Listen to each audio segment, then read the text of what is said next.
Karibu kwa mara nyingine tena mtazamaji wa The World News katika kipindi hiki cha ulimwengu wa siasa. Bado uko nami Adamu Hussein, lakini ripoti yetu leo inaeleza kwamba Iran imelinda heshima yake ya ardhi yake huku Marekani na Israel zisipate chochote katika malengo yao. Vita kati ya Marekani na Iran vilivyoanza siku ya mwisho ya majira ya baridi, bila shaka vitaingia katika historia ya siasa za kimataifa. Sio kwa sababu ilibadilisha usawa wa nguvu, lakini kwa sababu ilifanya karibu kinyume. Ikawa mfano adimu wa migogoro ya kivita kati ya mataifa makubwa ambayo baada ya uharibifu mkubwa wa michezo ya kidiplomasia hukubadilisha chochote. Mara baada ya Tehran na Washington kila mmoja kwa namna ya kipekee kutangaza kuondolewa kwa kizuizi cha mlango wa bahari wa Hormuz, hali ilirejea kwa ufanisi pale ilipokuwa kabla ya vita. Katika kila suala kuu lililojadiliwa wakati wa mazungumzo ya miezi miwili, pande hizo mbili zilibaki zaidi au pungufu pale zilipokuwa zimesimama kabla ya Februari 28. Hiyo ndio hatua ya ajabu. Moja ya nchi zilizoshiriki katika mzozo huu ilikuwa ni dola yenye nguvu zaidi ulimwenguni kijeshi na kiuchumi. Shambulio dhidi ya Iran lilikusudiwa kuwa onyesho la kutisha la nguvu ya Marekani, lakini badala yake liliruhusu sehemu kubwa ya dunia kuona kikomo cha mamlaka hayo. Iran ilipambana. Iran ilisema inalipa kisasi, na kisasi kililipwa kwa kushambulia kambi za Kimarekani.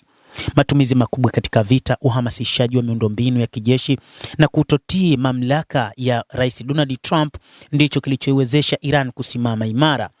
Lakini msingi mkubwa upo katika uongozi wa juu wa Jamhuri ya Kiislamu ya Iran.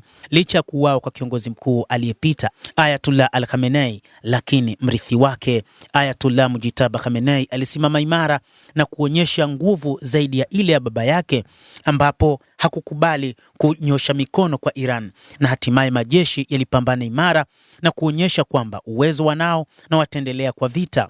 Marekani kwa kutumia silaha na pesa iliyokuwa nao ilionekana kidogo kama isiyozuilika katika siku kabla ya vita hivi, kulingana na namna ambavyo ilikuwa ikitazamwa. Lakini Iran ilisema kutishiwa huku hakuwezi kuwafanya wao washindwe kusimama imara kupigana. Somo hili halitapotea kwa serikali ambazo siku moja zinaweza kukabiliana na shinikizo la Marekani. Sasa wana mifano miwili mbele yao: jinsi ya kutofanya kama Venezuela ilivyokuwa na jinsi ya kuishi kama Iran. Nchi nyingi katika ulimwengu zimepata somo kubwa kupitia Jamhuri ya Kiislamu ya Iran, nchi iliyosimama imara kutokubali kile ambacho Marekani ilitaka. Lengo la shambulio la Marekani na Israel lilikuwa ni wazi na la kutosha, kwamba kuondoa utawala wa Jamhuri ya Kiislamu ya Iran na kuifanya Iran isiwe na silaha za nyuklia, lakini pia iondoe silaha zake za masafa marefu, kadhalika isiunge mkono makundi walioyaita makundi ya kigaidi. Lakini kubwa zaidi ilikuwa ni kuleta mabadiliko ya utawala nchini Iran au kuiangamiza Jamhuri hiyo ya Kiislamu ya Iran kama mshiriki madhubuti katika masuala ya kimataifa. Katika hili wavamizi, kwa maana Israel na Marekani, walishindwa kwa kiasi kikubwa na baadaye kutoa visingizio vingi vya majaribio ya kuwasilisha kushindwa kama mafanikio, lakini ukweli mkuu unabaki pale pale: wameshindwa kupambana na Iran, na Wairan walisimama imara kulinda heshima ya nchi.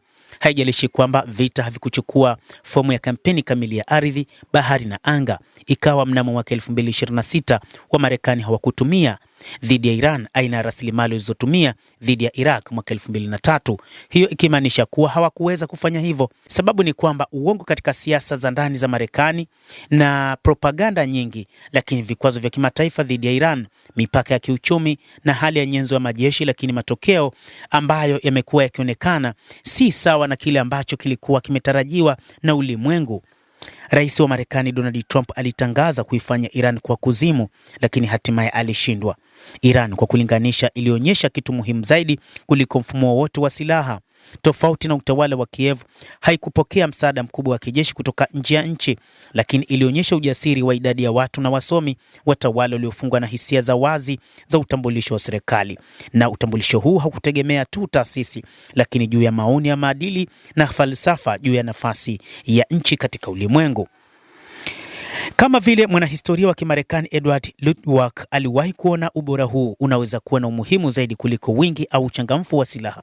Katika kesi hii ilithibitika kuwa ubora wa kiuchumi na teknolojia haukutafsiri kuwa ushindi wa kisiasa katika uwanja wa vita. Mtazamaji, endelea kutufuatilia, lakini ni kusihi usisahau kulike, kucomment, kadhalika kusubscribe channel yetu hii ili upate habari hizi kwa mapana kupitia The World News. Naitwa Adam Hussein, endelea kuwa nasi wakati wote, endelea kutufuatilia.